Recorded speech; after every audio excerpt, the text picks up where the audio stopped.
Hoy vamos a hacer también el intento de transmitir por YouTube. Si de pronto alguien está teniendo problemas con la calidad de imagen, con la conexión, con cualquier cosa, pueden ir al en vivo de YouTube.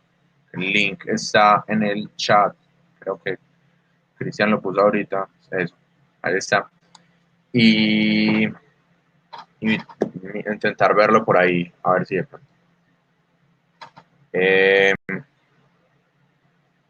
Bueno, hoy vamos a terminar con la parte de morfología. Vamos a ver todo lo que es la parte de la morfología reproductiva, todo lo que tiene que ver con flores y con inflorescencias. Va a estar a cargo de Esteban.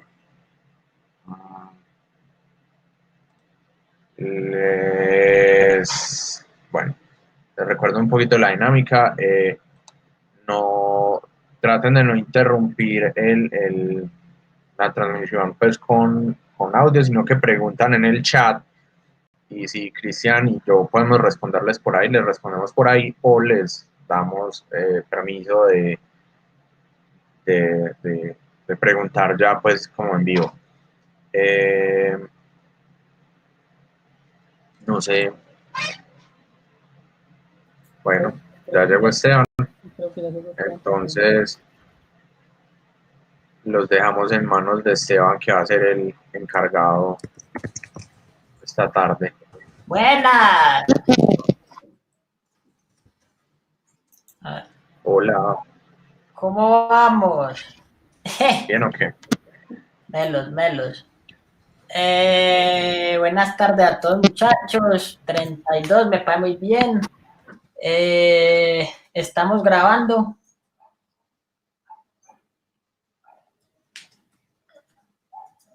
Listo. Entonces, bueno, como ya les comentó el viejo Santi, hoy vamos a dar la parte tal vez más importante de las orquídeas para diferenciarla de las flores como tal, y vamos a ver un poco de todo el enredo que empieza acá con las flores, y pues por ahí nos vamos a empezar a enamorar, y la idea es enamorarlos a ustedes de esto. Entonces voy a empezar por aquí, voy a compartir la pantalla, ya nos vemos.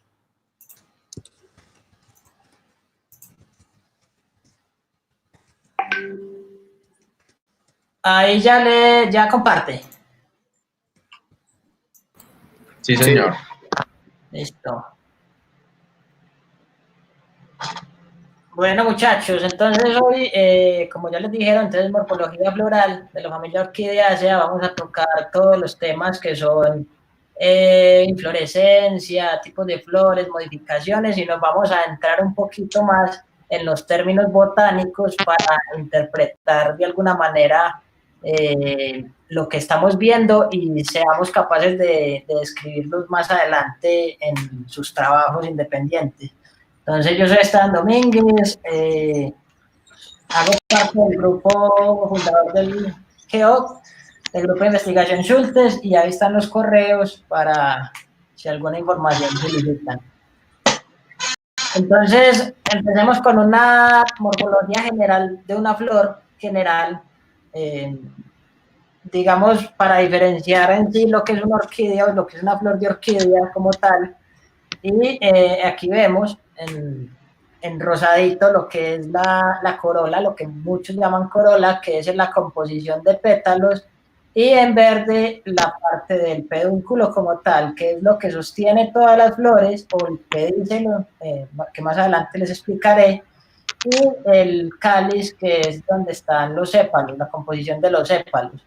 En las flores normales vemos entonces que un estambre se organiza de un filamento o de un eje cilíndrico que sostiene la antera, que es donde están los granos de polen. A esa antera también se le conoce como teca, que son como conjuntos de polen que se abren y liberan pues el polen, que en una flor normal los granos de polen se expulsan a otros, digamos, se expulsan de manera individual. En la parte del eje del pistilo como tal, que dice acá estilo, En la parte superior tiene el estigma, que es el que recibe, es la parte femenina, que es lo que recibe el polen y es fecundado. Y vemos que tiene un ovario, que es donde están los óvulos, y es ahí donde llegan, por los tubos polínicos, llegan esos granos de polen y se fecunda, pero pues más o menos ahí. La idea entonces es que si tienen alguna pregunta en el camino, la pueden hacer, porque la idea también es que esto se convierta en un conversatorio y pues acá no solamente, pues aquí exponemos lo poco que sabemos todos, pero también muy bacano que lo que ustedes tengan conocimiento nos compartan. Entonces ya nos metemos un poquito en la diferencia grande en las flores de orquídeas, que como lo vimos al inicio, tienen una composición, digamos, propia. Entonces lo podemos asociar con ese triángulo de David, que es muy famoso, y tenemos un triángulo atrás, que es el triángulo de los sépalos o el triángulo del cáliz, entonces implicando que siempre va a haber un sépalo dorsal y dos sépalos laterales. Y el triángulo frontal, entonces es un triángulo al revés que tiene los pétalos, uno al frente del otro horizontalmente, y un pétalo modificado al que llamaremos de aquí en adelante labelo, o labio, o como le quieran llamar, eso contarles que lo diferencien. Y en el centro vamos a tener una modificación que más adelante les explicaré. Entonces ven la representación que les hice ahí a la derecha de una flor disectada donde se muestra un sépalo dorsal, los sépalos laterales, no sé si ven mi color, y los pétalos uno al frente del otro. Los pétalos entonces son amarillos con manchas cafés.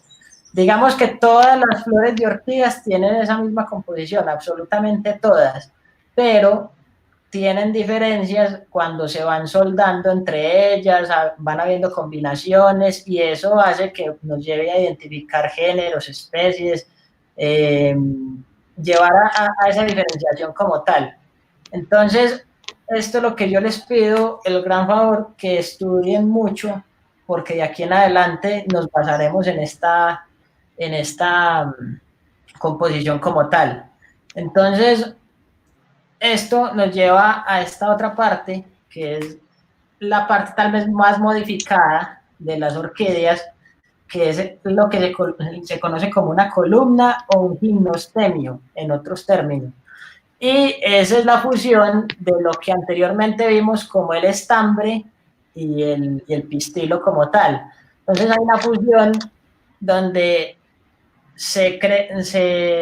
por ejemplo, la antera no es lo que sostiene como tal el polen, sino que es una capa, como vemos en la imagen superior izquierda, que es una capa que protege ese polinio, o esas polinias, o esos conjuntos de polen. Porque entonces en las orquídeas ya el polen no se va a liberar de grano en grano, sino que se va a liberar en un par, en dos pares, en tres pares de varios conjuntos, que a cada uno de esos conjuntos se le llama polinio o polinia como tal. Y eso es, en esa parte cafecita que ustedes ven en la base de esos polinios, se les pega a alguna parte de su polinizador y son llevados al estigma, que es esa parte que se ve en esta columna como tal, como un corazón de una mucosa. Entonces, acá pasa de una manera tal vez similar a lo que pasa, a la función que pasa en los animales como tal y que muchas veces lo he explicado de esa manera, prácticamente. El estigma es la cuquita y los polinios son las huevitas, así se lo aprenden.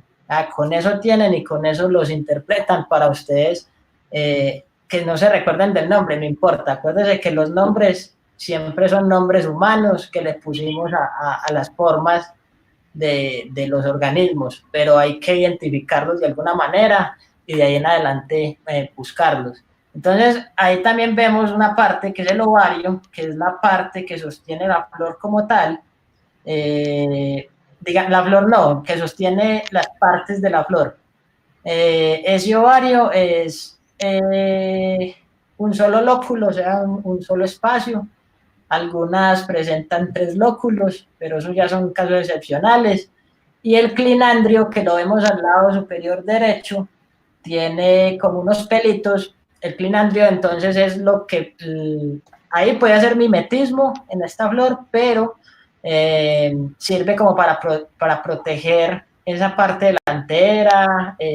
Algunas son aladas, algunas son ciliadas, fimbriadas, hay de muchas formas, de muchas, que incluso en este grupo que estamos viendo ahí, que son los oncidíneas, representa mucho y puede diferenciar especies incluso. En la parte inferior central vemos cómo es la inserción del labelo a la columna, y hay una parte que no señalé ahí, que es, miren, la base de la columna y la base del labelo. Esa parte tiene pues fue donde yo arranqué los sépalos y los pétalos, que ahí esa parte se le llama pie, el pie de la flor, que es de donde salen todas las partes de la flor como tal.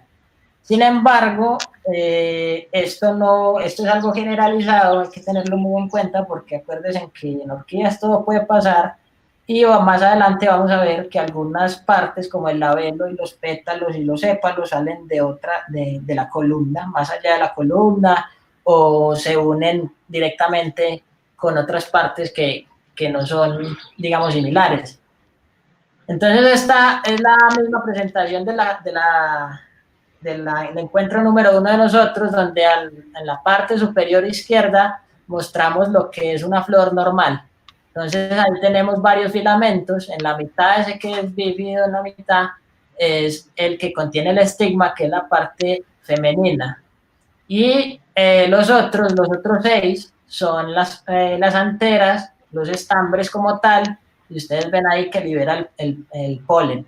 Entonces acá en orquídeas, en la parte derecha superior, vemos que son los grupos, los que les decía ahorita, los polinios. Entonces ya no libera granos de polen, sino que libera como tal los conjuntos de todos los granos de polen, que al ser introducido al estigma en la parte inferior, como se ve en la B de la parte inferior, se pegan ahí en ese estigma. Esas alas del clinandrio como tal, de la columna, se cierran y empieza a ser fecundada la planta como tal.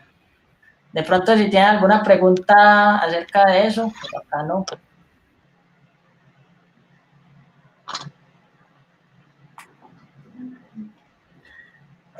Bueno, entonces ya ingresando como a los tipos de inflorescencia, digamos, para empezar de lo más grande a lo más pequeño, tenemos ahí 3 tipos generales de inflorescencias. Bueno, inflorescencia hay que recordar que es el grupo o conjunto de las flores, que en su forma representa, digamos, algo que se repite en varios géneros, en varias especies, y eso hace que sean, digamos, diferenciables. Entonces, digamos, el racimo de la izquierda es un eje principal con varias flores que tienen un respectivo pedicelo, que es el pedicelo el que sostiene las flores. Digamos que las flores acá son las bolitas azules, y las rayitas pequeñas verdes son lo que sostienen las flores. Entonces, cuando es un racimo, van las flores directamente al eje principal. En el del centro vemos el corimbo, que entonces el corimbo vendría siendo un racimo también, pero las flores se ubican en la parte superior, como formando una pompita o una bolita, o también pueden formar lo que se llama una umbela. Pues no, la umbela como tal es que crecen y salen todos de un mismo punto, pero aquí ustedes ven que es similar a un racimo, nada más que los pedúnculos o los pedicelos son más largos en unas partes y más pequeños en otras, y forman como un globito. La panícula en la parte derecha es, digamos, un racimo de racimos, o sea, racimitos pequeños pegados a un eje principal, que es el que lo sostiene. Entonces, digamos, el de las panículas pueden alcanzar, en orquídeas pueden estar entre 20 centímetros hasta 4 metros en Cyrtophyllum, O los corimbos, por ejemplo, se ven en Epidendrum, que pueden medir entre 5 centímetros y 20 centímetros. Y los racimos, pues ya eso hay más variación. También tenemos fascículos, que se me olvidó ponerlo, y los fascículos como tal son, digamos, racimos muy corticos que van floreciendo sucesivamente.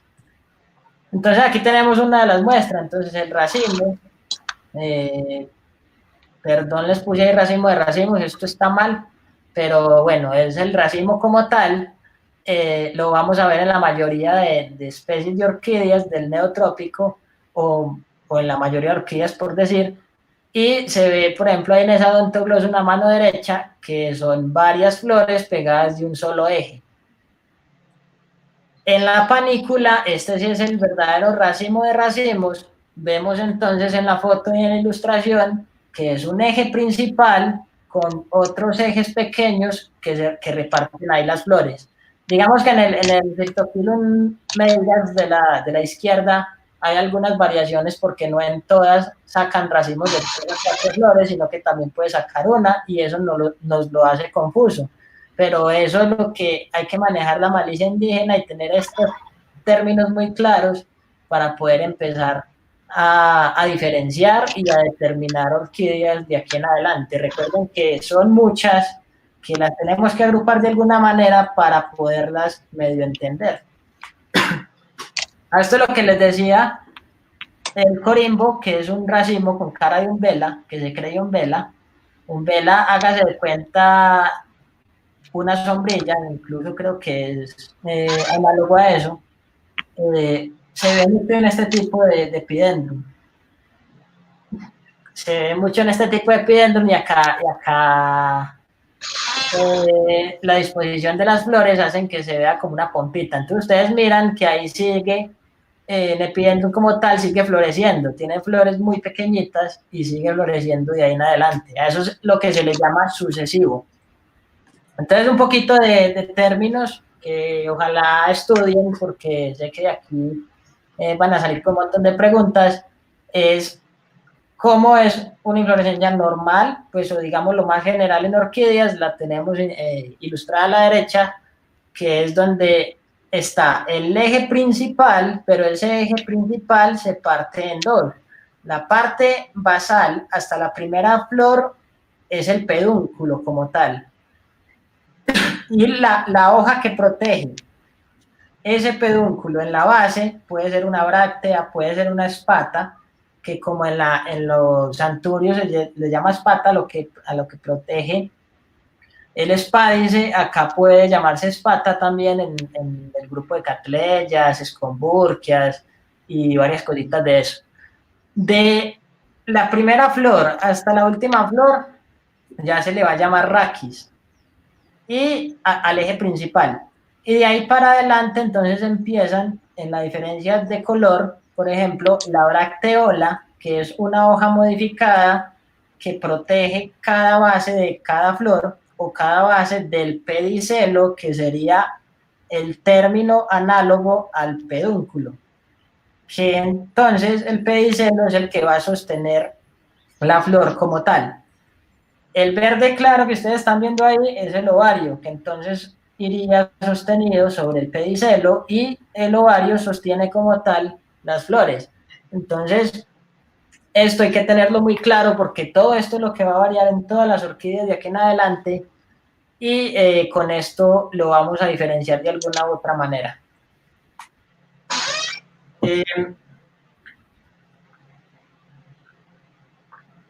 Mirando la parte que decía Norbert la vez pasada, que hablaba de las formas y de las formas de los ápices y la forma de las bases de las hojas, esto mismo se va a utilizar en la misma terminología de la descripción de las flores como tal, pero en este caso entonces vamos a describir cada parte de la flor. Entonces los pétalos, por ejemplo, tienen un ápice o una punta combinada, aguda, redondeada, obtusa, retusa, cordada, y eso es la forma como tal, ¿cierto? Entonces, por ejemplo, ese que dice mucronado es como que termina en forma de aguja, truncado, que es plano en el ápice o plano en la base, Hay que anotar también la forma, que no las puse acá, pero espero lo vean en la charla de Norbert, que es lanceolada, elíptica, oblonga, toda esta parte que es muy importante. En las márgenes, entonces, estaría la forma del borde.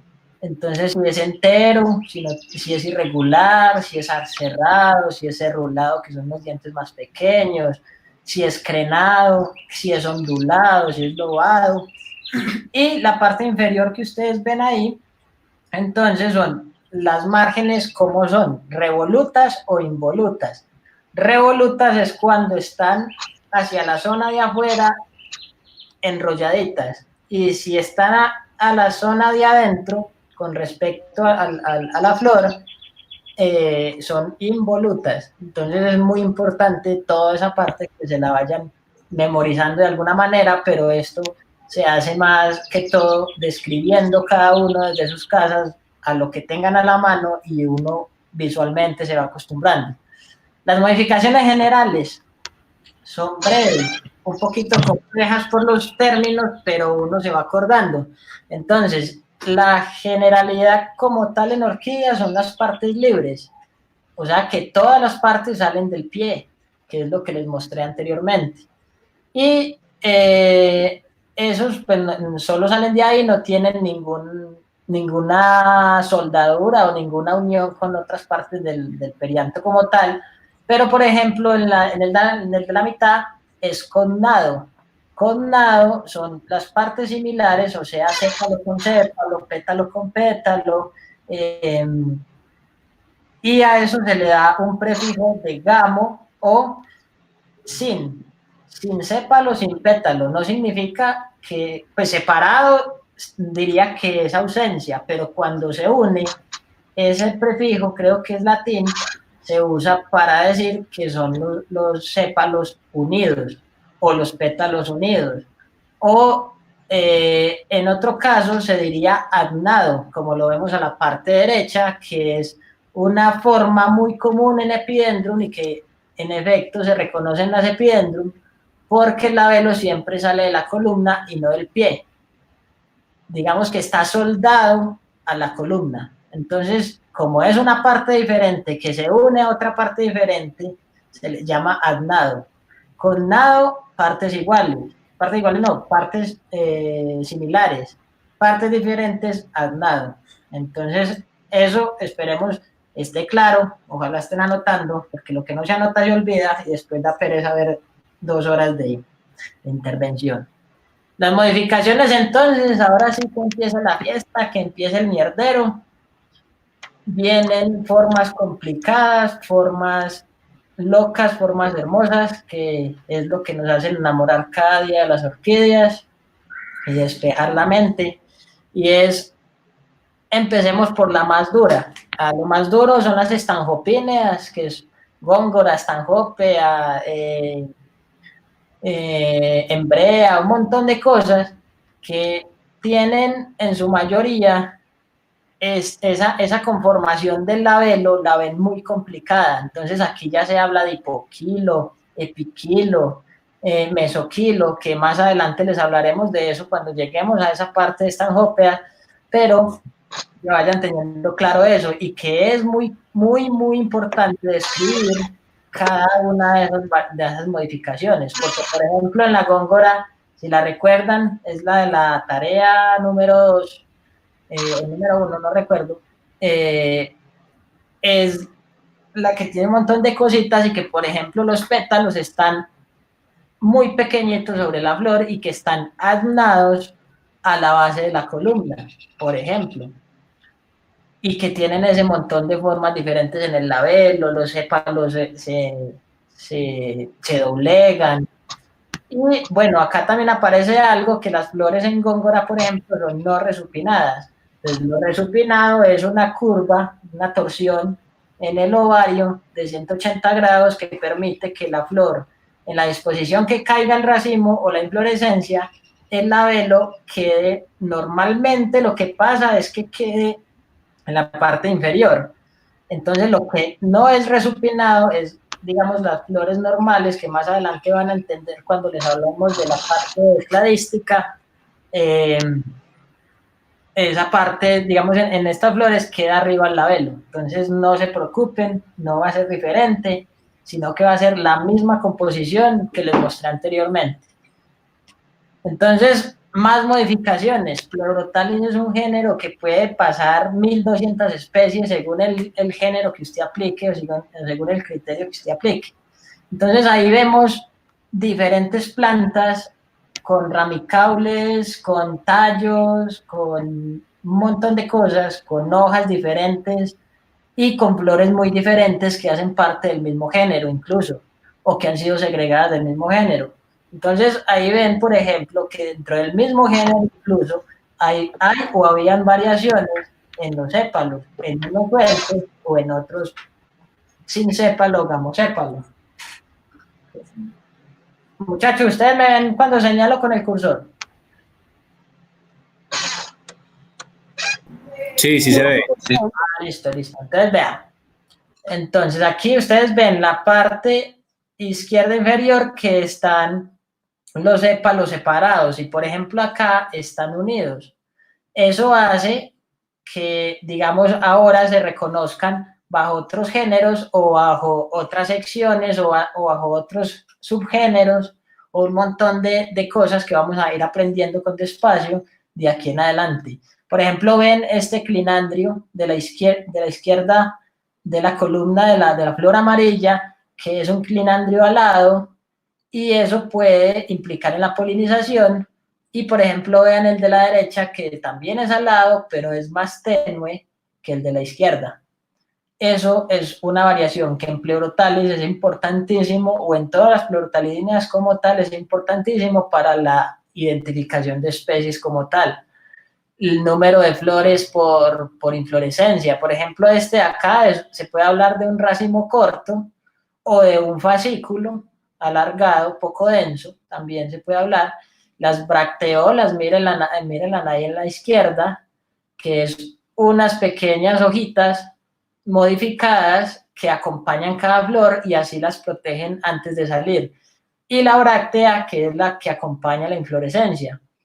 Aquí no se ve la bráctea, pero digamos, bueno, se ve un poquito de bracteolas acá y hay un poco de variaciones.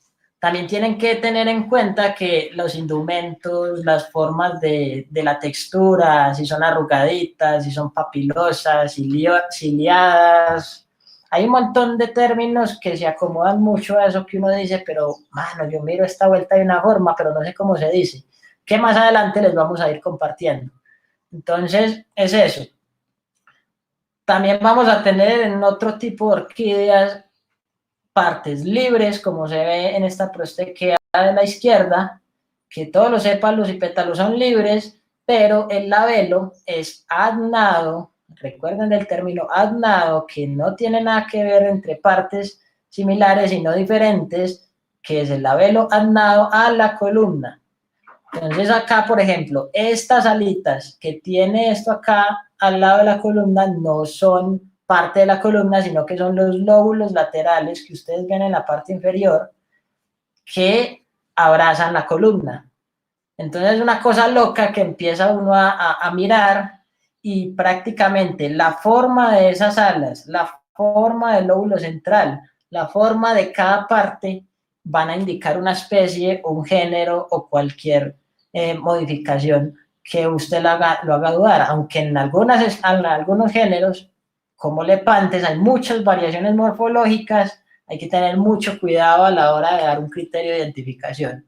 Entonces, por ejemplo, aquí ustedes ven, digamos, plantas de todos los tipos, entonces esa es la idea, que nos vayamos enredando y que vayamos mirando que los colores no importan. En orquídeas los colores no importan para clasificarlo, nunca.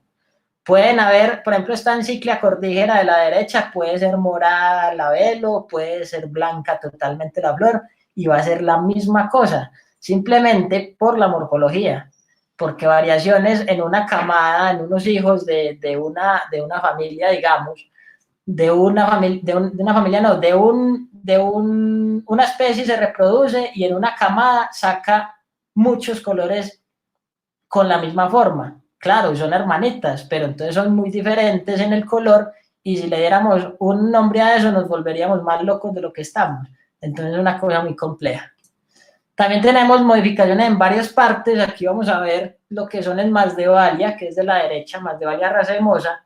Las Masdevallias generalmente tienen las modificaciones en los sépalos, en estas partes, ¿cierto? Entonces van a ver que los sépalos en sus bases van a ser connados, no adnados. Y esos sépalos van a ser prácticamente lo que diferencien las especies en gran cantidad de individuos, pero también la forma de la planta, la forma de la inflorescencia, la forma del labelo, aunque ese es muy pequeño y casi no varía dentro del género, pero es indicativo. Y a mano derecha tenemos una de las miniaturas, que es actualmente está en Andinia, pero anteriormente fue Penducella, Neoreophilus y un montón de sinónimos que ya más adelante con terminología que nos metamos va a ser un poquito más entendible. Entonces vea que tenemos las mismas formas. Tenemos el sépalo dorsal, sépalos laterales connados o unidos en una pequeña fracción. Tenemos los pétalos, que en este grupo, como son pleurodalidíneas, que vienen segregadas del género Lepanthes, van a tener siempre 1, 2, 3, hasta 5 lóbulos transversalmente en los pétalos, y eso va a ser mucho más complejo, pero adicional a eso van a tener pelos, van a tener papilas, van a tener cilios, van a tener un montón de cosas que los va a hacer pensar cada vez que la cosa con las orquídeas es seria y que hay que meterle pasión y amor a la cosa. Vemos acá los polinios, vemos que el labelo, por ejemplo, que es este en la parte inferior izquierda, que se ve debajo de los sépalos como una herradura o como un riñón, esas alas las abraza totalmente, como se ve arriba en la flor, las abraza totalmente a la columna. Y todo eso es con intención de ser polinizada de alguna manera. Aún no se sabe qué polinizador está acá. Bienvenido todo el que quiera. También los labelos pueden cambiar de manera, tal vez el que más cambia, pero digamos en forma de bolsa, es muy particular en algunos géneros, por ejemplo, los zapaticos, que es el género Phragmipedium, o el género Paphiopedilum, que son los Paphiopedilum, son del paleotrópico, y del neotrópico únicamente vamos a encontrar Phragmipedium y de pronto algunos Cypripedium, ¿no? Y funciona el labelo ahí, funciona como una bolsita donde los animales que van a polinizar caen resbalados y empiezan a buscar una salida. Ahí lo ven en el corte del labelo, que empiezan a buscar la única salida que va a haber es por acá, por este tubo, y se van a encontrar con la columna que tiene los polinios. Y ahí va a haber una interacción que es la que nos va a explicar Melissa Díaz la próxima semana. También en estos grupos, digamos en Phragmipedium o los zapaticos como tal, vamos a tener una fusión de los sépalos laterales, o sea que los sépalos laterales van a ser connados longitudinalmente. Y ustedes ven eso.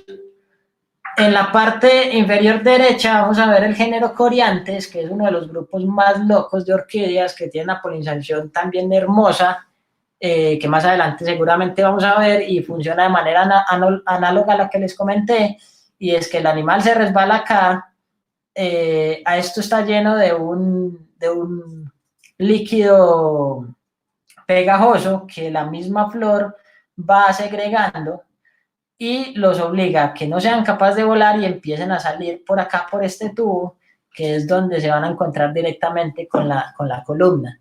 Entonces es una cosa hermosa que lastimosamente se tienen en todos los viveros del país, son colectados y conocidos por toda la gente en el país, pero lastimosamente no se conoce nada o casi nada de la polinización y de las interacciones que hay ahí. Entonces, esa es nuestra invitación desde acá, a que se formen personas con ganas de conocer más allá de la taxonomía y más allá del cultivo y más allá de la apreciación humana. Tenemos las flores abortivas, que como ven en ese racimo, que se ve mucho en un grupo que se llama el grupo abortiva de Oncidium, que ahí se muestra que entonces por racimo no, por inflorescencia, que son panículas, que se ven ahí, va a abortar cierta cantidad de flores en la base de esas ramitas y va a botar una flor terminal. Eso hasta ahora no se ha estudiado, aunque no sé, Cristian Castro, que es el único personaje que conozco que las ha estudiado a fondo morfológicamente, nos tenga de pronto alguna apreciación acerca de esto. ¿Cómo fue su merced? ¿Cómo está aquí respondiendo una pregunta? ¿De qué? ¿Pero qué? ¿Ahorita o qué? Ahorita, pues, sí, ahorita me hace traer la pregunta. Listo. Estoy aquí tratando de responder una cosa. Listo. Entonces, ahí lo que pasa es que aborta las flores, algunas de las flores, y deja las partes, las únicas que abren son las de la parte terminal.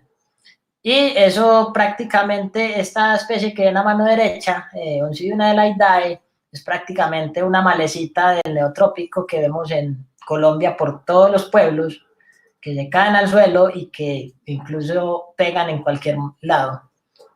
En nectarios y espolones tenemos, digamos, de las cosas más locas de las orquídeas es que crean un montón de modificaciones morfológicas para ser polinizadas, y por ejemplo aquí vemos una especie que está que sale, la pusimos Epidendrum scrotiforme por esa vesícula que ven acá, que es el nectario. Esa parte plana y grande es donde una mariposa posiblemente mete la probóscide y saca el néctar que está acá. Así, esa parte superior de la probóscide remueve los polinios que están en esta parte y se los lleva a otra flor. Entonces, ahí es muy loco esa parte, y es una cosa muy bonita que lo hacen a uno enamorar un poquito más de ellas. Entonces, es un montón de variaciones, incluso de los espolones que vamos a ver enseguida. Bueno, espolón es como una manera de espuela o de uña, digamos, que se le llama. El nectario como tal es la parte que produce el néctar. Entonces seguimos con esa parte y vemos, por ejemplo, en Epidendrum, que si ven acá en la parte superior hay un tubo dentro de la columna, pero además de eso pasa dentro del ovario. Y eso hace que esa parte sea importantísima porque la longitud y la forma de ese tubo va a implicar incluso las especies. Entonces es una cosa muy, muy brutal. Aquí lo ven, este engrosamiento en la base de la columna, en la parte superior del ovario y en la base de la columna ven un engrosamiento, es el nectario por la parte de afuera. Aquí fue que se le hizo un corte. Y aquí pueden ver, por ejemplo, esta línea, que es una línea de donde cuando se abre el ovario ya convertido en fruto, ven que hay una torsión leve. Y esa torsión es la que hace que la flor sea resupinada como tal. No sé si me entiendan esa parte, que eso es algo complejo de entender, pero cuando uno lo ve ya lo va cogiendo.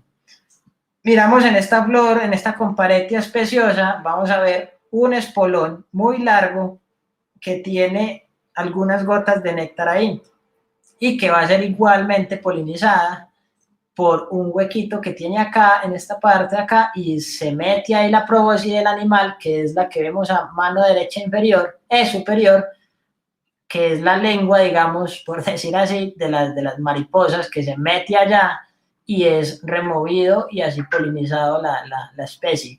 Aquí vemos esta planta en la parte inferior derecha, que es la Rodriguesia granadensis, que huele a canela, que está en los guayabos de tierra fría generalmente, donde vemos otro espolón que también tiene la misma funcionalidad. Otros famosos de la especie del género Angrecum, que es un género asiático, que es la orquídea de Darwin, que muchos decían la orquídea de Darwin, porque él fue de los que observó eso. Es un espolón totalmente largo que puede alcanzar más de 40 centímetros, donde aparentemente solo es polinizada por mariposas, ¿cómo es que se llaman? Las dafinides, no recuerdo el nombre de ellas, pero... Esfingidos. Eso, esfingido. Gracias, hombre santo. Y son 60 centímetros. Ah, jueputa. Bueno, entonces ahí pueden observar cómo es la coevolución entre dos especies totalmente diferentes, de reinos diferentes, que para coexistir tienen que modificarse los unos a los otros, y cómo es el impacto tan grande al nosotros los humanos enamorarnos de las orquídeas, colectarlas, acabar con sus poblaciones, como hacen los materos y coleccionistas, y extinguen prácticamente las dos especies, o hay una sobrepoblación de una especie como tal. En esta de la margen inferior derecha pueden ver también el nectario, que puede medir 1 milímetro. Eso es de un género que se llama Campylocentrum, y en Colombia creo que hay como 3 o 4 especies que ahí también ocurre lo mismo. También puede haber dimorfismo floral, es una cosa muy loca que solo se da en algunas catacetíneas, la mayoría del género Catacetum, donde se pueden ver incluso en la misma inflorescencia, que siempre va a ser un racimo, uno puede ver o plantas macho o plantas hembra, o flores macho o flores hembra, perdón. Las flores macho, ¿por qué se caracterizan? Porque tienen esos dos pelos que ustedes ven ahí, que al animal tocarlos cuando se acerca al labelo, eso dispara de una, y potentemente lo dispara, y tanto es que los deja aturdidos, y el animal entonces piensa y dice, no, yo a esa flor no vuelvo, tengo que buscar otra, y así mismo entonces la planta crea una flor totalmente diferente morfológicamente, que suelta unas feromonas y algunos, ya me dirán los citoquímicos que suelta, pero libera esencias y feromonas que hacen que la mosca o la abeja o la polinizadora lleve esos polinios de acá a acá y sea polinizada por engaño. Entonces es una cosa muy brutal. Entonces las plantas de ese género siempre van a ser alargadas, de bulbos heteroblásticos, de hojas plicadas. Les hablo ya así en términos un poquito más densos, porque ustedes ya pienso que han estudiado las presentaciones anteriores. Polinización en Drácula es una de las cosas más lindas, porque estas berriondas se inventan el labelo y le ponen forma de lamelas, que son las partes inferiores de los hongos, que es donde tienen las esporas. E incluso liberan algunas feromonas similares a las que liberan los hongos, o una clase de hongos determinada. Y esto hace que sean polinizadas únicamente por moscas que visitan esos hongos. Entonces ahí está otra locura de cosa, pues de interacción. Entonces vemos, por ejemplo, en la placa, en la lámina izquierda, todo lo mismo. Entonces hay sépalo dorsal con una cauda muy grande, 2 sépalos laterales que están connados longitudinalmente hacia la base, y que incluso están connados con el sépalo dorsal. Los pétalos son muy cortos, tienen el labelo característico, como ustedes ven, por ejemplo, en esta Dracula robledorum, que es una coquita, pero llena de lamelas, y tiene la misma forma. Y, por ejemplo, esta de la parte inferior, que es Dracula chestertoni, que es una de las más lindas y del labelo más grande. Ese labelo puede alcanzar 3, 4 centímetros, y ese color es extraordinario.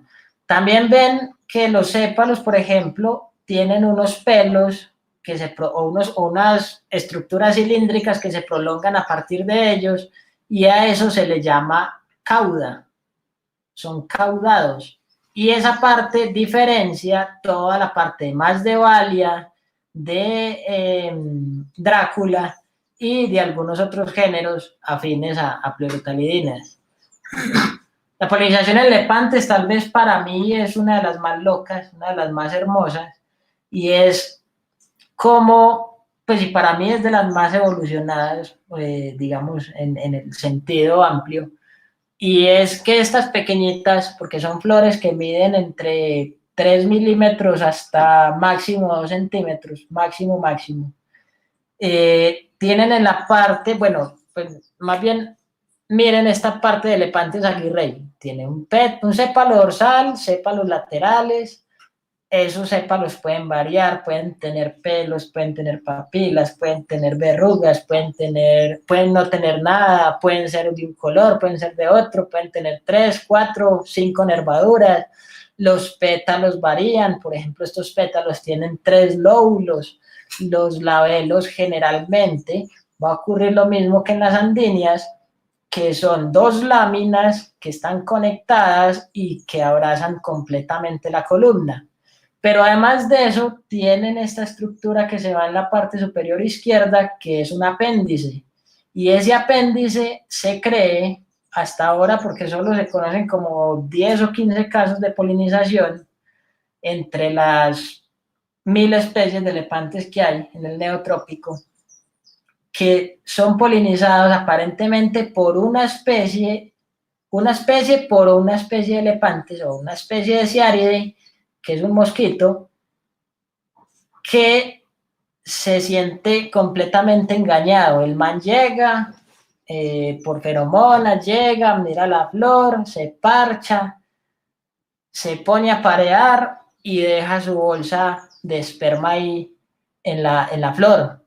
Entonces eso indica que prácticamente hasta ahora se conoce que es la única flor o la única planta o la única orquídea donde el animal se va feliz de haberse tenido su relación amorosa y se va feliz de haberse culiado la florecita pensando que es otra hembra. Entonces es muy loco porque prácticamente las lepantes se diferencian entre ellas, además de toda esa indumentación de las flores, se reconocen prácticamente por la forma del apéndice, que puede medir entre 0.1 milímetros hasta 1 milímetro o 3 milímetros. Eso es una cosa pequeñita que solo se puede captar en estereoscopio o cuando el macro es muy potente se puede lograr, y ahí es donde uno identifica las lepantes como tal, porque como les dije al inicio, las lepantes pueden variar sus formas, pero nunca la forma del apéndice va a variar entre una especie. Y eso hace que ese apéndice sea exactamente igual, morfológicamente, al ginostilo, no recuerdo cómo es que se llama, esta parte que es la parte femenina reproductora de las ciárides, y es una cosa totalmente loca. Entonces, a mano izquierda inferior les dejo los 2 artículos donde habla de la ciáride como tal y donde se habla de la polinización en lepantes. Es una cosa brutal, que muy bueno que aquí los lepantólogos nos contarán más adelante. Algunas modificaciones, por ejemplo, para que aves polinicen orquídeas, que es muy escaso, son flores muy cerradas, con nectarios interiores pequeños relativamente, porque estas plantas, por ejemplo, los Eleanthus y las maxilarias de la sección Ornithidium, son flores muy pequeñas, pero son de colores muy llamativos, porque entonces al ojo del colibrí sabemos que les gustan los colores vivos, y eso es lo que pasa. Entonces hay una alta variación de estos géneros hacia las zonas altas, como hay una alta variación de los géneros y especies de colibrís hacia zonas altas. Entonces es una locura, porque prácticamente, pues ahí no se ha estudiado mucho, pero ahí hay una alta modificación morfológica que hay que tener mucho cuidado a la hora de identificar. El Leanthus es un grupo que solamente una persona lo ha estudiado aquí en Colombia, aunque creo que las tiene algo descuidaditas. ojalá se le meta más y nos enseñe. Y ustedes, los muchachos que acá, los que quieran empezar a conocer, pues son géneros muy importantes para entender todas esas modificaciones y para entender las orquídeas como tal, no solo taxonómicamente, sino ecológicamente, que es lo que nos hace falta a muchos para acabar de medio entenderlas. Hay otras formas extrañas, raras, locas, que todo determina la polinización, por ejemplo en Avenaria radiata, que es una especie asiática, tiene un labelo que ustedes lo ven ahí muy amplio, trilobulado, y que si le dan la vuelta a la flor, como está la flechita ahí, muestra como una paloma, como un término humano, pero sigo diciendo que los términos humanos y como nosotros queramos interpretar las cosas, como siempre lo vemos, es algo humano, algo no de la especie, y eso es lo que hay que entender más allá de la ciencia y más allá de nuestros egos. Avenaria medusa en la parte inferior izquierda es una cosa loca porque tiene un montón de filamentos así brutales, tiene un espolón también que al parecer es polinizado por mariposas, y pues ahí hay un montón de cosas que están en incógnita porque simplemente estas especies nos las han mostrado los cultivadores bajo la hermosura y bajo su valor comercial, y no nos lo han mostrado como tal en su belleza natural y en su belleza real. La del centro inferior es una Scaphocebhalum, que es donde las Scaphocebhalum no tienen resupinación, entonces son flores no resupinadas y tienen dos nectarios grandes en la base de los sépalos que tienen pelos, papilas de todos los colores, y al parecer eso hace segregaciones de líquidos, y eso hace que atraiga los polinizadores, pero hasta ahora no se conoce nada. Ojalá haya alguien acá que se le meta a Scaphocebhalum, alguien que se le meta a Venarias, alguien que se le meta a Prescottia, que es el de la derecha, que ahí lo que ustedes ven verde en una coquita es prácticamente solo el labelo con la columna, y los pétalos y los sépalos son estos que se ven doblegados hacia atrás muy pequeños. Y estas alargadas y rojizas, esas son las bracteolas, que lo hablábamos al inicio.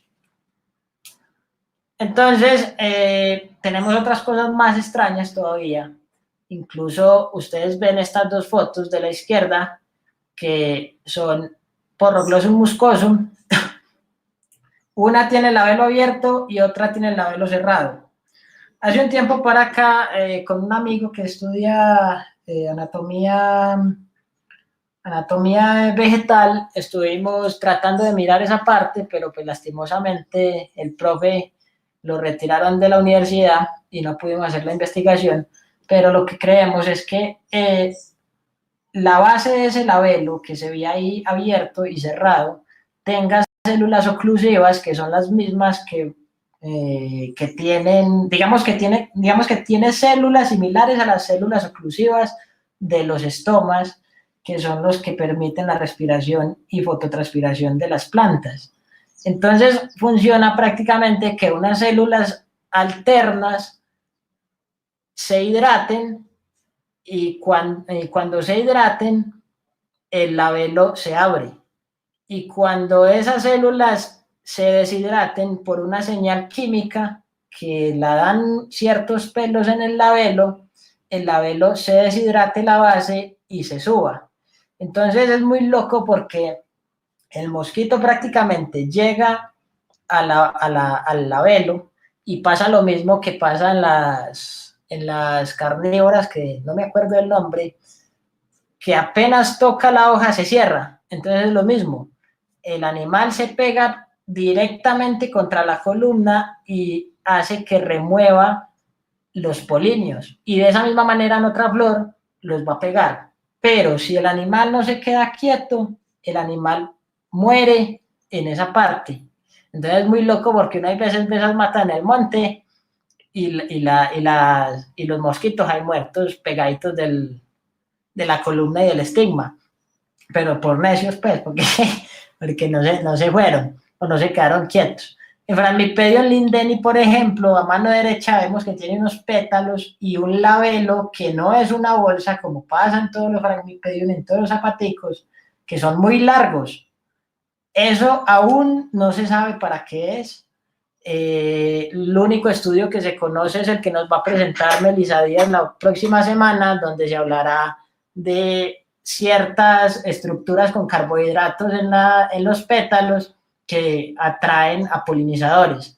Pero en algunos tiempos se había creído que por ahí servía como conducto para hormigas para hacer la polinización, pero eso no se sabe nada y hay que hacer investigación. Entonces, estos son huérfanos, se conoce muy bien su taxonomía, pero necesitamos estudios ecológicos más adelante que ojalá ustedes sepan y nos puedan ayudar. Entonces, lo que yo les decía, hay diferencias en las diferencias pequeñitas que diferencian especies, pero hay que tener mucho cuidado porque pueden haber híbridos ahí dentro. Ahí muestro en la parte superior una alta variación de los epidendrum del grupo secundum, que pues ahora no son secundum como se creían en toda Latinoamérica, sino que de ahí se sacaron más de 40 especies y se siguen sacando y se siguen descubriendo, y es la variación en sépalos, pétalos, en el labelo es el más importante, el callo del labelo es más importante todavía, y eso es lo que va a diferenciar especies. En la parte superior, yo alcanzo a reconocer 3 especies, y creemos que hay 3 híbridos, pero la única manera de saber qué es un híbrido y qué no es un híbrido es haciendo la tarea, que lleva tiempo, y lastimosamente los investigadores, los científicos, no quieren las cosas que duren tiempo, sino que las quieren hacer ya mismo, y por eso es que hay un enredo molecular tradicionalmente que hace ante muchos otros que no creamos mucho en esa parte molecular. Entonces, por ejemplo, en la parte inferior tenemos 5 especies diferentes que se diferencian por el labelo y por el callo del labelo. En la parte izquierda vemos Epidendrum aureus, que es casi siempre va a ser amarillo, aunque acuérdense que el color no importa, pero el labelo siempre va a ser muy, muy, muy fimbriado. Tienen muchas partes, muchos lobulitos pequeñitos, delgaditicos, que es esta misma de arriba. Y el callo van a ver que es muy desordenado. La segunda de izquierda a derecha es rosada y tiene un callo que es triangular, con 2 o 3 líneas de callos pequeños, y eso es lo que se conoce como Epidendrum arachnoglosum. Epidendrum imperator, que es el del centro, que también lo vemos en la parte superior izquierda, y es una flor totalmente grande con relación a las anteriores, y tiene un labelo trilobulado con lóbulos laterales redondos y un lóbulo central, digamos, bilobado.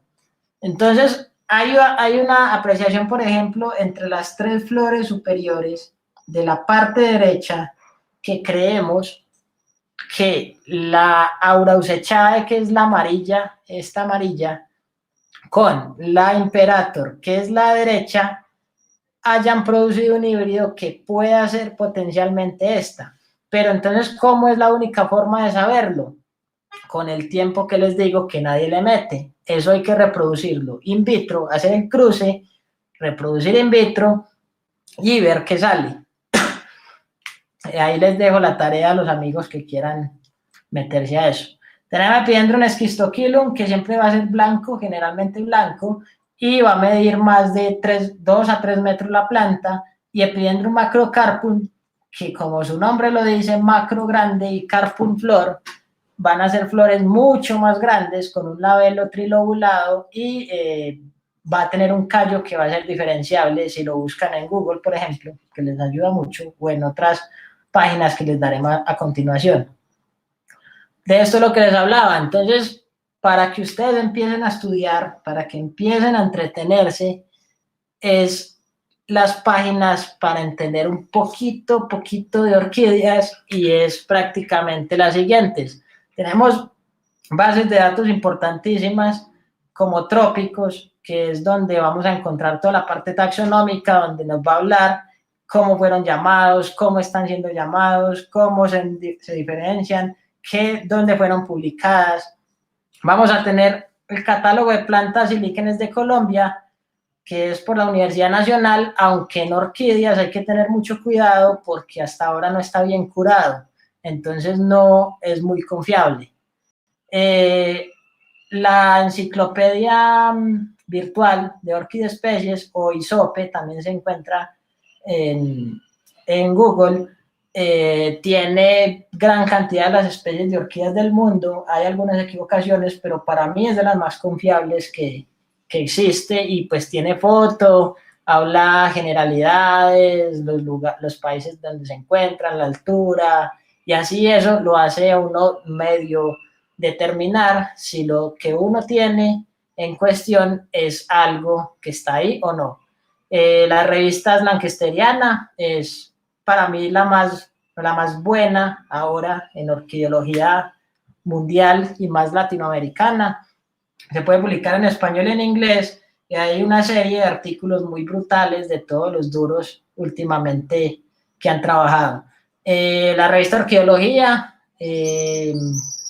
digamos que es mucho más confiable la parte, las que fueron publicadas del 2000 hacia atrás, pues estaban con varios investigadores y especialistas como Luer y Rodrigo Escobar, aunque ahora se han arrojado varias publicaciones interesantes, pero tiene un sesgo de cultivo y de ego que la hace, digamos, un poquito complicada. Entonces hay que tener mucho cuidado, pero sin embargo es una revista que es muy bonita y que se puede entender un poquito más sobre las cosas.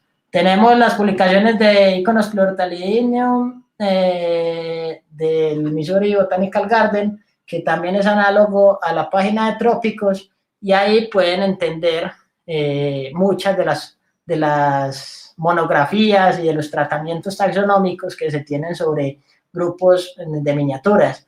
Todas estas páginas las tenemos pues, montadas con varios artículos en el Drive, que ojalá pues hagan aportes ahí y que los lean y todo eso. El JSTOR, por ejemplo, la parte superior derecha es una página libre donde se pueden conocer especímenes de varias especies, especímenes tipos, especímenes que son los primeros que se usaron para describir, y Planlist, que es la parte inferior derecha, que es una lista como tal de las plantas del mundo, aunque hay que tener un poquito de cuidado porque también es manejada por algunos cultivadores y pues no se tiene mucho criterio de evaluación riguroso. Aquí también para acotar un aporte valiosísimo del grupo de investigación Schultes, que es la revista virtual Especies Orchidacearum, donde llevamos hasta el momento 3 iconos de Colombia, donde vamos a montar próximamente el cuarto, que son publicaciones periódicas que más o menos tienen entre 12 individuos y pueden representar 10 especies aproximadamente, un idioma que está en inglés, pero la idea es hacerlo en español para que las personas como ustedes que apenas están empezando la entiendan de una manera más concreta, y si no, pues nos puedan preguntar y hagan uso de ellas. También si quieren publicar ahí, bienvenidos son. Eso sí, siempre y cuando pues se cumplan las reglas del autor, y ahí pues la idea es que se hagan las láminas compuestas tipo Lancaster, que son las que les mostré al inicio, que son disecciones de todas las orquídeas como tal, y se pongan se editen en Photoshop y se le pone una descripción y información importante pues para la documentación de las orquídeas en Colombia. Ahí tienen el link a mano derecha y esta es digamos, el resultado. Entonces se pone una placa, una lámina, donde se represente la planta, cómo era la planta, donde se represente cada parte, la flor, el labelo con la columna, el labelo, y ya otras partes que ustedes consideren.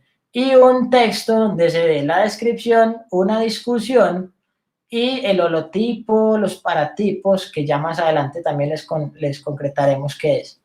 Y esto finalmente es a manera de conclusiones generales, es porque tanta gente ama las orquídeas, pero tanto la desconocen. Hay mucha gente en el mundo que le gustan las orquídeas, pero casi nadie las estudia, y cuando se encuentra con semejante mierdero, se alejan. La idea de nosotros es que cuando ustedes vean semejante fiesta, semejante mierdero, no se asusten, sino que se enamoren y sepan que el trabajo de todos acá es importante. El trabajo de todos ustedes es importante, y por eso les decimos siempre es desde su conocimiento, no importa lo básico que sea, siempre va a ser bienvenido y siempre va a ser tratado. Eso sí, va a ser evaluado por el grupo fundador, que es Santiago Mesa, Cristian Castro y yo, quienes le daremos un orden a la exposición como tal, y le daremos como un lugar. Entonces, les quería compartir esto, que las orquídeas pasan, y es una coevolución con otros organismos, totalmente. Y que en las orquídeas toda modificación es posible. Eso sí, no se extrañen en cualquiera de sus partes, pues se debe adaptar a cada centímetro de la Tierra. Sabemos que son cosmopolitas, y a cada lugar biogeográfico sabemos que les encanta todos los cambios, y donde haya más cambios es donde se adaptan más, y a cada polinizador, como ya lo vimos anteriormente. Entonces, también se ve lo que les dije en el transcurso, y es que hay mucha arrogancia de parte de todos nosotros, donde todos trabajan quizá lo mismo, pero pocos conocen el trabajo del otro. La idea de esto y de este grupo es que conozcamos el trabajo de todos y que seamos un gran equipo de trabajo, para que ese conocimiento que hoy no sabemos nada, muchos de aquí en adelante, niños, viejitos, tíos, campesinos, científicos, biólogos, todo lo que quiera, aprendan de él y lo compartan. Entonces, así que estudiar orquídeas es un gran reto, y pues todo se vuelve un laberinto, que solo la pasión y la paciencia lo logran resolver. Es un mensaje que les dejo, y hasta ahí es la presentación. Si tienen alguna pregunta, maravilloso, lo hagan. Esteban. Sí, Esteban, ¿sí me escucha? lo escucho, pero muy lejos. Pues madre. Bueno, no sé, no tengo problemas con mi micrófono. Es que están haciendo una pregunta en el chat y quiero que se la respondan para que la complemente. Preguntan qué son los callos. Entonces, para que se puede retomar de sus presentaciones, explicar un poquito la formación de estas complejas estructuras, si se puede. ¿Qué son los callos? Sí, para que retome si algo desde la presentación. Espera un momentico.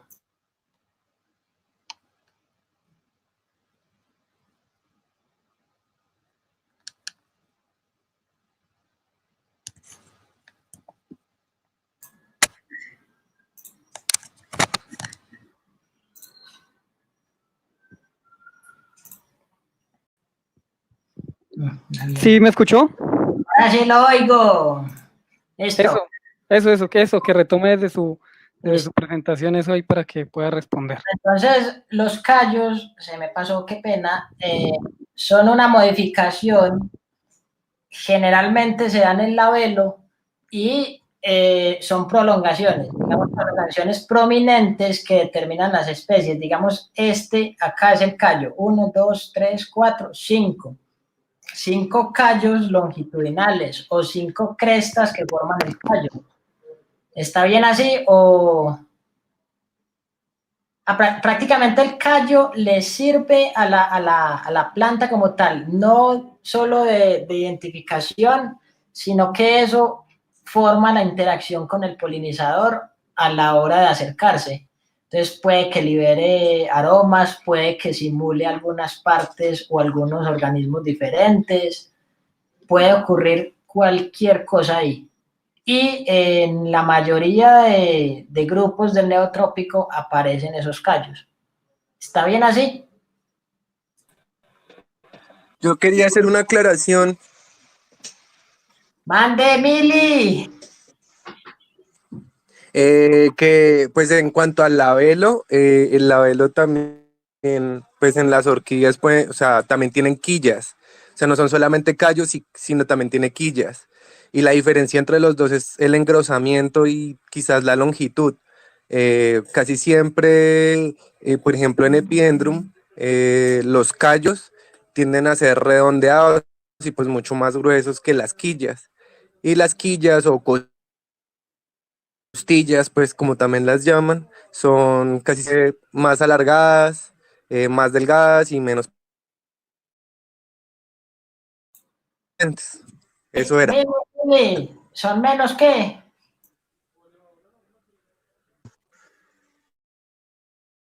Milton. Es que tengo la señal en internet, está muy mala, no sé hasta dónde me escucharon.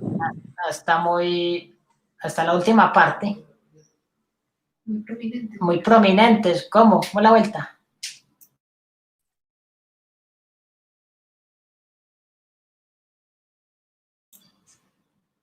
Parcerín se desconectó. Cristian, Señor, nos va, señor. nos va a explicar, porfa, lo de las flores abortivas del grupo abortivo en Deoncidium, porfa. Pues yo realmente no he averiguado muy bien lo de las flores abortivas de los Oncidium. Lo que, pues realmente eso está presente solo en esa sección heteranta de los Oncidium, que la Shetco la pasó a un género que se llama Heterantocidium, ¿no? Aunque está, o sea, son remanentes de verticilos no desarrollados, ¿sí? Que también no solamente en esa sección heteranta aparecen, sino también en una sección que se llama Rostrata, en parte de la sección Rostrata, en Oncidium, este ornitorrinco que hay mucho, eso también suelen aparecer así, ¿sí? Anatómicamente y funcionalmente no sé cuál será la función de estas flores abortadas, ¿sí? Lo que es necesario tal vez como que aumentar un poquito ahí, es que en gran parte de las Oncidine aparecen una serie de estructuras en la columna y en el labelo, ¿no? Como lo son la tábula infraestigmática, que es básicamente el engrosamiento hacia la base de la columna, ¿sí? Entonces ese engrosamiento hacia la base de la columna se puede observar fácilmente también en Cirtoquilum, ¿sí? Y eso permite que las abejitas vayan a colectar aceites esenciales, ¿sí? Entonces también encontramos que parte de algunos helaióforos, ¿sí? Que no solamente están presentes en orquídeas, los helaióforos son estructuras que sirven para las estrategias de polinización, que ocurren también en las calceolariaceae, en las cucurbitaceae, en iridáceas, en solanaces también hay, ¿sí? Y en orquídeas, ¿sí? Entonces esos helaióforos lo que hacen es generar aceites, ¿sí? Que se mezclan en el momento de la colecta del polinizador con el polen, ¿cierto? Entonces, y esos tienen unos compuestos químicos pues, que se ha demostrado que le ayudan a los polinizadores a su formación, ¿no? Y esos son secretados por glándulas formadas anatómicamente en la parte del labelo, ¿sí? Entonces, hay helaióforos, hay osmóforos también. Los osmóforos ya secretan olor en las estructuras accesorias de los verticilos, que puede ser en la parte axial o abaxial de los pétalos, o sea, en la parte de adelante o en la parte de atrás. ¿Qué más hay por ahí? Sí, como que hay la aparición de algún tipo de estructuras, más exactamente en esa zoncine, en la flor, que ayuda mucho a la polinización. Pero lo de la Lo de las flores abortadas, realmente no lo he analizado a fondo. Tocaría ver los trabajos que ha hecho Arditi, tal vez. Ahí se pueda mencionar algo de eso. Me queda la tarea, papito. Eso. Muchachos, ¿alguna otra pregunta, conversatorio, algo que quieran decir? Maravilloso, ¿les gustó, no les gustó?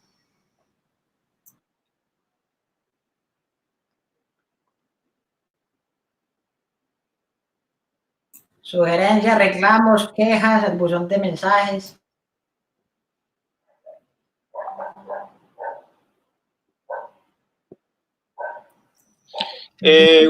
No sé, una preguntita o como que una duda.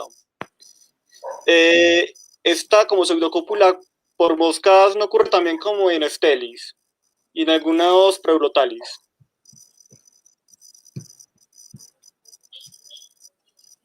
La pseudocópula, mano, no sé, la verdad no sé si hayan estudiado tan a fondo en este libro de Brutalis. Puede que sí. Lo que yo he leído por ahí en algunos puntos y algunos artículos es que liberan feromonas a través de algunas estructuras o glándulas o estructuras, digamos, análogas a los estomas en las flores que hacen entretener de alguna manera las moscas hasta que llegan al labelo. Pero así que se vengan ahí todos felices, no sé. Pues, ¿aló? Hágale, papito. Pues que la pseudocópula más exactamente se ha estudiado solamente en clados de orquidioide y epidendroide, ¿sí? En orquidioide están los que mencionaba Mauricio, no sé si por el chat ahorita, el caso de Ophiris, es ese típico ejemplo de el video este europeo donde muestra ahí una abejita dándole a un labelo retráctil, y el género Serapias también, ¿no? Eso más que todo en estas europeas y en otras orquídeas terrestres australianas, ¿no? Ya en la parte de las epidendroides ya hay como un mimetismo sexual también, que ha sido documentada, pues hay, como decía Esteban, en Lepantes, en Trigonidium, en Mormolica, en Telipogon también, ¿sí? Que a muchas Telipogon les dicen culo de mosca, ¿sí? En un generito que se llama Tolumnia y en tricoceros, ¿no? Entonces es como eso en particular, ¿sí? Y pues hay todavía mucho que escarbar en cuanto a eso, ¿no? Porque no hay casi trabajos de biología floral ni biología reproductiva. Listo, muchas gracias. Muchachos, aquí Diana San nos dice lo de la primera tarea, que supongo que es esta góngora. Retomemos las partes de la flor. Listo, entonces habíamos hablado de que no son resupinadas, o sea que tienen el labelo hacia arriba. Miremos en esta parte donde tiene el sépalo dorsal, o sea sépalos laterales, o sea estos, los pétalos, que son estos, los muy pequeños que están acá, son adnados a la base de la columna como tal, que es esta, los polinios y la antera. ¿Sí, ok? ¿Está bien ahí?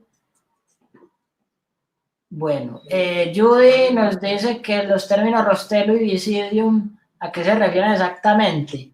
No se mencionaron en la charla. Bueno, yo no quise mencionarlos porque es un tema un poco complejo, que ya más adelante seguramente nos meteremos por ahí, pero prácticamente es en los polinios, la parte que sostiene los polinios generalmente es a lo que se llama rostelo, y la parte que es esta parte café, que es la que se le pega, que es como una mucosa que se le pega a los animales, a sus polinizadores como tal, no sé cómo se llama, el tórax, la espalda, la cabeza, no sé, eso es lo que se le llama visidio. Pero, por ejemplo, en lo que es Neureophilus, Andinia ahora, que son estas a la derecha, tienen, aquí no se ve mucho, pero tienen tienen una prolongación que el rostelo ya no es el que sostiene el polinio, sino que es la estructura que está soldada al ápice de la columna. Entonces hay que tener mucho cuidado. Yo en ese tema les recomiendo La fecundación de las orquídeas de Charles Darwin. Ese libro es muy potente y les puedo explicar un poquito de eso. ¿Qué otra pregunta tienen por ahí?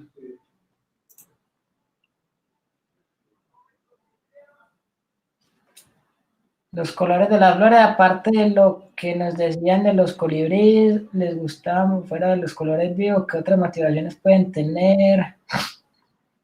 Pues hombre Santi, no, pues puede haber mucha, pues ahí, eso es lo que hablamos en la charla pasada con Andrés Patiño, no sé si está por ahí, pero pues hay mucho, pues motivaciones, hay feromonas, hay segregaciones de las flores, hay néctar, hay un montón de cosas ahí.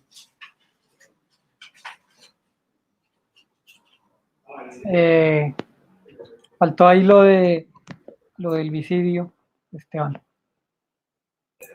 Pues, ¿cómo así? Que preguntaron acerca del rostelo y el visidio. Ah, por eso, el visidio es el... Ah, entonces yo le dije mal. Qué pena.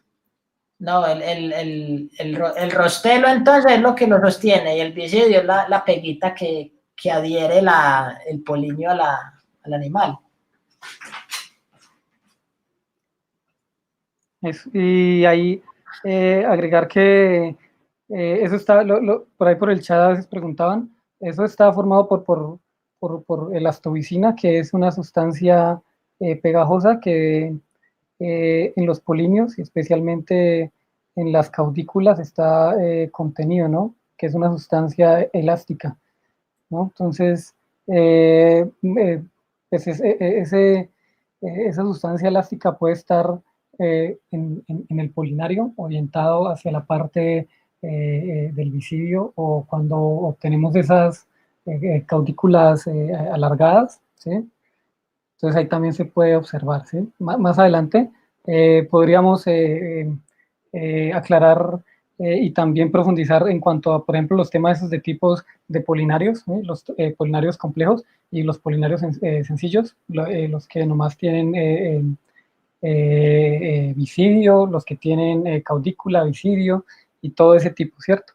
Entonces ahí eso puede ser más adelante porque la presencia de esas estructuras en géneros también es importante, ¿cierto? Porque digamos si tú vas a trabajar polinización y capturas las abejitas o lo que sea que vayas a estudiar, observando los polinarios puedes saber por lo menos a qué su familia, su tribu pueden pertenecer los polinarios que ese polinizador tiene encima, ¿no? Entonces, eso lo podemos hacer más adelante, ¿no? También para agregar a lo que Esteban había dicho, recordemos o sea, la explicación del término rostelo, como Esteban dijo, es un poco complicada, pero nosotros la podemos digerir teniendo en cuenta una cosa, ¿cierto? Entonces, y más adelante, por eso también lo vamos a ver ya cuando veamos las modificaciones estructurales que tienen las orquídeas respecto a ese tema sistemático y filogenético de las relaciones con otras familias, ¿cierto? Porque recordemos que las orquídeas son estas monocotiledóneas del orden Asparagales, ¿cierto? Y los familiares de ellas, de esta familia, tienen 3 estambres o 6 estambres, ¿cierto? Entonces, lo que ha pasado en las orquídeas es que ha habido una reducción de estos verticilos internos, ¿cierto? Entonces, nosotros más adelante vamos a explicar un poco mejor eso, con los ejemplos claros, por ejemplo, de la subfamilia apostasioide, ¿cierto? Que es donde vamos a ver los 3 filamentos de la antera fusionándose a todo este pistilo, ¿cierto? Que pues a lo largo de la evolución, ¿cierto? Y de la radiación evolutiva y de los efectos de aparición y desaparición de algunos órganos, han hecho que se fusione totalmente estas estructuras y quede formado lo que es la columna, ¿cierto? Pero entonces nosotros tenemos que entender que eso no desapareció de la nada, ¿sí me entienden? O sea, tenía tres estambres, ¿y qué pasó con esos tres estambres? ¿Desaparecieron? No, o sea, dentro de la flor hay vestigios de la presencia de estos estambres, ¿cierto? Un vestigio es el rostero, ¿cierto? Ya vamos a ver más adelante que otro vestigio van a ser las alas de la columna, ¿sí me entienden? Y van a ser otra serie de estructuras que dan noción de que esa parte estructural existía en las orquídeas, solamente que por una reducción, ¿cierto? Por este principio de parsimonia ha hecho que haya una disminución y desaparezca para dar origen a la formación de otra estructura, que en este caso sería la columna, ¿listo? Entonces, como para agregar esa cosa. Muchachos, tenemos varias preguntas. Catalina Zapata nos dice que en cuanto a la primera tarea, no entendí muy bien la imagen que tiene este texto. Observen y comparen. Espérenme, yo lo busco. Las diferencias sutiles. ¿Cuál era esa? Esa es una foto donde hay 4 flores distintas, pero entonces yo tampoco tengo muy claro si de pronto fue que vos creíste que eran cosas diferentes o qué era lo que quería decir ese pie de foto. Ay, fue puta, ¿cuál? Ahí le pusieron el link en el Espere. chat.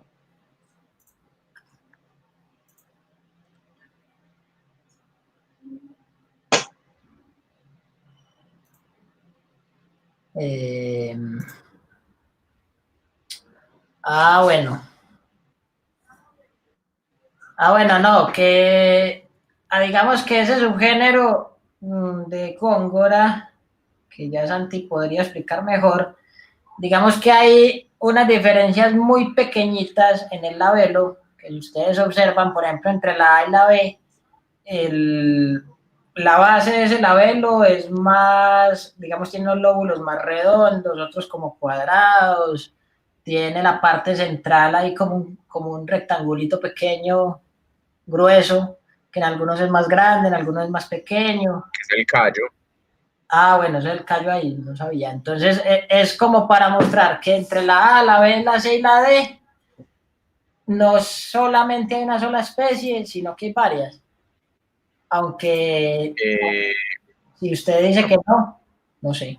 Pues no sé, a ver, yo les explico desde el principio. La sección truncata es un grupo pequeño de 8 o 9 especies, algo así, que es bastante complicado taxonómicamente. Pero bueno, no vamos a entrar en detalles. Pero dentro de esa sección hay un grupo de especies muy pequeñas que incluye Góngora dresleri, Góngora thraciana, Góngora longipes y Góngora dillaniana. Eso pueden ser 4 especies o pueden ser solo 2 especies o 3, o sea, eso depende de lo que uno considere sinónimo de una cosa o de otra. En teoría, estas 4 fotos pertenecerían a la misma especie que es Góngora thraciana. El problema es que no hay suficiente material o material pues con la suficiente información como para uno poderse meter a evaluar si eso sí es así. O sea, a mí me toca decir que hay aparentemente, eso todo es una sola especie porque yo ni siquiera sé eso de dónde salió. Esas son plantas de cultivo que no tienen ninguna información de origen ni nada, entonces pues no me dicen nada a mí de las distribuciones y todo eso, que sería pues de mucha ayuda para determinar si son o no especies diferentes. Pero en teoría son la misma.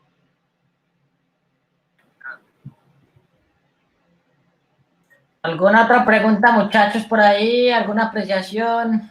Sí, Esteban, por aquí en el chat de YouTube, Alejandro Jaramillo Durán dice que ¿cuál es la definición de apéndice? Espera un momentico, yo busco en el Fonker, espere. Pues el apéndice es como una prolongación o una estructura nueva, corta, que se da en algún lado. Por ejemplo, apendicitis. Cuando la apendicitis es que el apéndice de la tripa se le inflama. Espérenme.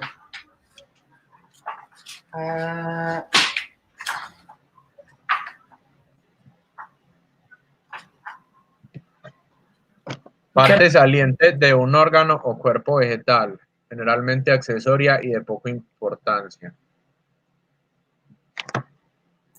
O sea que el apéndice, el lepante es de mucha importancia, pero es una prolongación pequeñita, no sé. ¿Cómo decirlo? Sí, un apéndice es una prolongación más o menos filamentosa de cualquier cosa.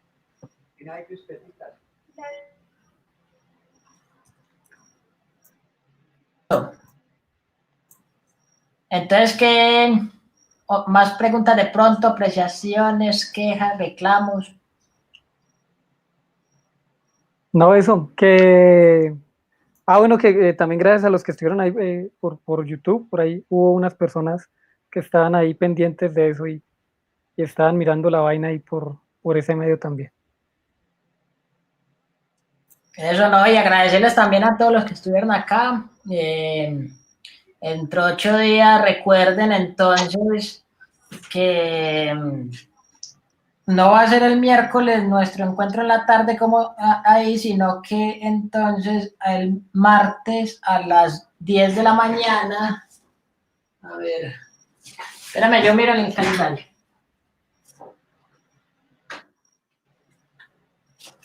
Martes 5 de mayo a las 10 de la mañana. Eso, 5 de mayo a las 10 de la mañana, por el mismo canal, nos vamos a encontrar con Melissa Díaz Morales, que ella es del Jardín Botánico de Lancaster en Costa Rica, pero nos va a dar la charla de polinización, mecanismos de polinización en orquídeas desde Alemania. Entonces, muy bacano que estuvieran ahí para hacer el conversatorio con ella. Y sería entonces que lo vamos a subir al YouTube como tal, y ahí vamos a empezar a recibir comentarios de ustedes y eso. Entonces nos veríamos la próxima sesión, nosotros a esta misma hora nos veríamos en 15 días, y la información se la estamos transmitiendo entonces por el correo, por el Facebook ahí, y ahí miraremos a ver qué sigue. Yo creo que ahora entonces iniciaremos, ya que terminamos con esta parte de morfología general, vamos a meternos con la parte de polinización, y ya más adelante empezamos lo que es cladística, y posiblemente nos estemos entrando a taxonomía ya de otros géneros y especies ahí. Entonces no sé si quieran aportar algo más, los que estuvieron ahí, los muchachos Cristian y Santi, y ya, pues muchas gracias. Igual, bueno, también para que tengan en cuenta, volvemos, lo repetimos siempre, cualquier cosa que ustedes quieran compartir, este es el espacio de todos, el conocimiento es de todos, es una propiedad pública, no es una propiedad de cada uno. Maravilloso que podamos compartir esto con niños, viejitos, tíos, abuelos, científicos, lo que sea, a ver qué impacto podemos generar en ellos. Muchas gracias. Bueno, muchas gracias y nos vemos la próxima. Esteban. Señor. ¿Y nosotros qué? ¿Ahorita nos reunimos con Santiago o qué? A ustedes dirán. De una vez. Hágale en 10 minuticos. Eso, por el otro canal mientras va al baño. Hágale. Lo mismo. Hágale, él les quiere.